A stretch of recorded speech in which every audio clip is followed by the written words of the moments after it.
हर महादेव, जय गुरुजी, शुक्राना गुरुजी, अनंतम अनंतम शुक्राना। आइए संगत जी शिव पुराण के अध्याय की तरफ चलते हैं, जिसमें हम जानेंगे कि पाशुपत व्रत की विधि और महिमा तथा भस्म धारण की महत्ता का अध्याय जो कि शेष रह गया था, इसको आगे हम पढ़ना शुरू करेंगे। लोक लज्जा से ऊपर उठ गया हो तो दिगंबर हो जाए, अथवा गेरुआ वस्त्र, मृग चर्म या फटे पुराने चीथड़े को ही धारण कर ले। एक वस्त्र धारण करे या वकलत पहन कर रहे, कटी में मेखला धारण करके हाथ में दंडक ले। तदंतर दोनों पैर धोकर आचमन करे। विरजाग्नि से प्रकट हुए भस्म को एकत्र करके अग्निरति भस्म इत्यादि 6 अर्थविवेदीय मंत्रों द्वारा उसे अपने शरीर में लगाए। मस्तक से लेकर पैर तक सभी अंगों में उसे अच्छी तरह मल दे। इसी क्रम से प्रणव या शिव मंत्र द्वारा सर्वांग में भस्म रमाकर त्रयायुषम अह इत्यादि मंत्रों से ललाट आदि अंगों में त्रिपुंडक की रचना करे। इस प्रकार शिव भाव को प्राप्त हो शिव योग का आचरण करे। तीनों संध्याओं के समय ऐसा ही करना चाहिए। यही पाशुपत व्रत है जो भोग और मोक्ष देने वाला है। यह जीवों के पशु भाव को निवृत्त कर देता है। इस प्रकार पाशुपत व्रत के अनुष्ठान द्वारा पाशुपत का परित्याग करके लिंग मूर्ति सनातन महादेव जी का पूजन करना चाहिए। यदि वैभव हो तो सोने का अष्टदल कमल बनवाए, जिसमें 9 प्रकार के रत्न जड़े हों, उसमें कर्णिका और केसर भी हो। ऐसे कमल को भगवान का आसन बनावे। धनाभाव होने पर लाल या सफेद कमल के फूल का आसन अर्पित करें। वह भी ना मिले तो केवल भावनामय कमल समर्पित कर दें। उस कमल की कर्णिका में पीठिका सहित छोटे से स्फटिक मणिमय लिंग की स्थापना करके क्रमशः विधि पूर्वक उसका पूजन करे। उस लिंग का शोधन करके पहले शास्त्रीय विधि के अनुसार उसकी स्थापना कर लेनी चाहिए।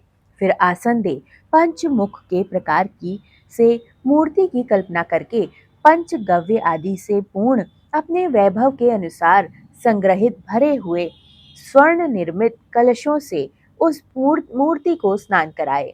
फिर सुगंधित द्रव्य चंदन, कपूर और कुमकुम आदि से वेदी सहित भूषण भूषित शिवलिंग का अनुलेपन करके बिल्व पत्र, लाल कमल, श्वेत कमल, नील कमल, अनायाय सुगंधित पुष्प, पवित्र एवं उत्तम पत्र तथा दूर्वा आदि और अक्षत आदि विचित्र उपचार चढ़ाकर यथा प्राप्त सामग्रियों द्वारा महापूजन की विधि से उसमें मूर्ति की अभ्यर्चना करे। फिर धूप, दीप और नैवेद्य निवेदित करे। इस तरह भगवान शिव को उत्तम वस्त्र निवेदन करके अपना कल्याण करे।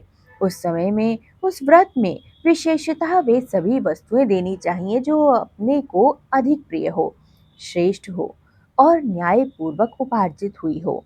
बिल्व पत्र, उत्पल और कमलों की संख्या 1000 होनी चाहिए। अन्य पत्रों और फूलों में से प्रत्येक की संख्या 108 होनी चाहिए। इन सामग्रियों में से भी बिल्व पत्र को विशेष यत्न पूर्वक जुटाएं, उसे भूलकर भी न छोड़ें। सोने का बना हुआ एक ही कमल 1 सहस्त्र कमलों से श्रेष्ठ बताया गया है। नील कमल आदि के विशेष विषय में भी यही बात कही गई है। ये सब बिल्व पत्रों के समान ही महत्व रखते हैं। अन्य पुष्पों के लिए कोई नियम नहीं, वे जितना मिले उतने ही चढ़ा दीजिए। अष्टांग अर्घ्य उत्कृष्ट माना जाता है। धूप और आलेप चंदन के विषय में विशेष बात यह है, वामदेव नामक मुख में चंदन, तत्पुरुष नामक मुख में हरिताल और ईशान नामक मुख में भस्म लगानी चाहिए। कोई कोई भस्म की जगह आलेपन का विधान करते हैं। दूसरे प्रकार की धूप का विधान होने से कुछ लोग प्रसिद्ध धूप का निषेध करते हैं। अघोर नामक मुख के लिए श्वेत अगुरु का रूप देना चाहिए। तत्पुरुष नामक मुख के लिए कृष्ण अघुर के धूप का विधान है। वामदेव के लिए गुगल, सधोजात मुख के लिए सौगंधिक तथा ईशान के लिए उशीर आदि पुष्प धूप को विशेष रूप से देना चाहिए।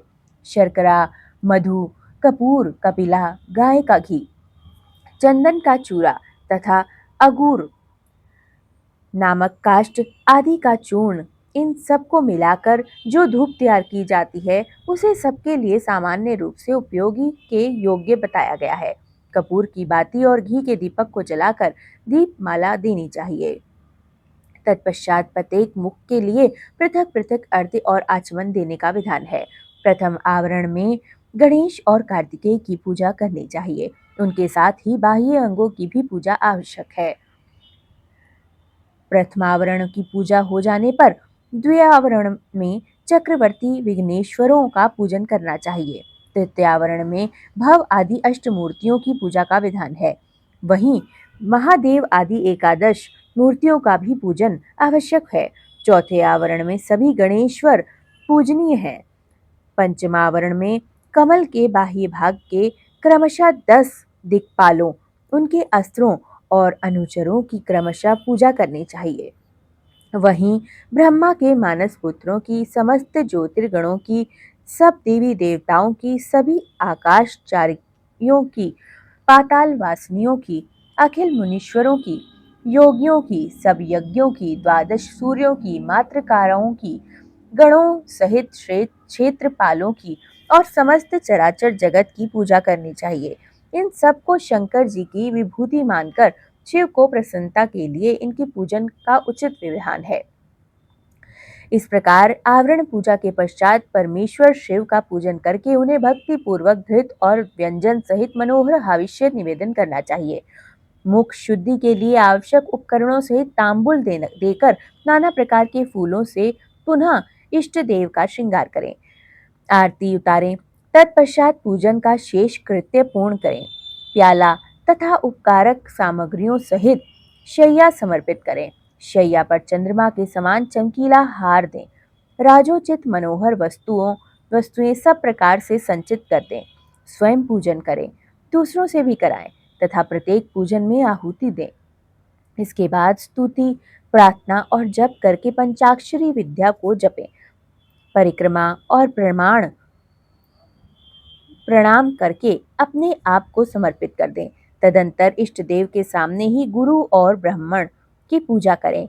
इसके बाद अर्घ्य और 8 फूल देकर पूजित लिंग या पूजित मूर्ति से देवता का विसर्जन करें।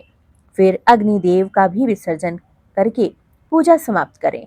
मनुष्यों को चाहिए कि प्रतिदिन इसी प्रकार पूर्वोक्त सेवा करें, पूर्वोक्त रूप से सेवा करें। पूजन के अंत में स्वर्णमय कमल तथा अन्य सभी उपकरणों सहित उस शिवलिंग को गुरु के हाथ में दे दें अथवा शिवलिंग में स्थापित कर दें।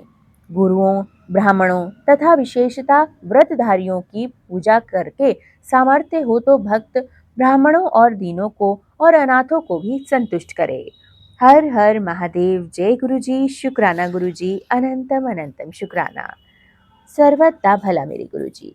जय गुरु जी।